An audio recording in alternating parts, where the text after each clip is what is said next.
Movement along ए demand curve और shift in demand curve में क्या डिफरेंस होता है?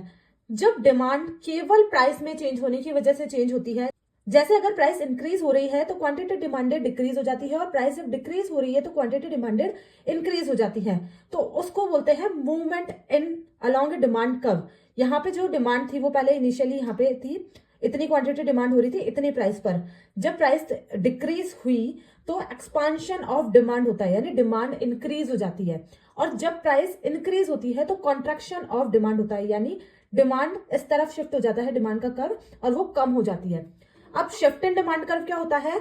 जब जो डिमांड है वो चेंज हो रही है अदर फैक्टर्स की वजह से, प्राइस को छोड़कर, तब डिमांड कर्व शिफ्ट हो जाता है। अगर इंक्रीज हो रहे हैं वो फैक्टर्स तो वहां पे राइटवर्ड शिफ्ट होता है डिमांड में, अगर डिक्रीज हो रहा है तो लेफ्टवर्ड शिफ्ट होता है डिमांड में। यहाँ देखो प्राइस जो है वो वही बनी हुई है, P1 प्राइस है सेम बनी हुई है, लेकिन यहाँ डिमांड शिफ्ट हो गई अदर फैक्टर्स की वजह से।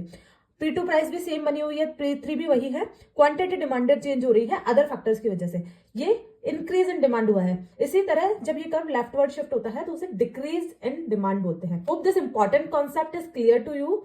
Follow simple economics for more such content.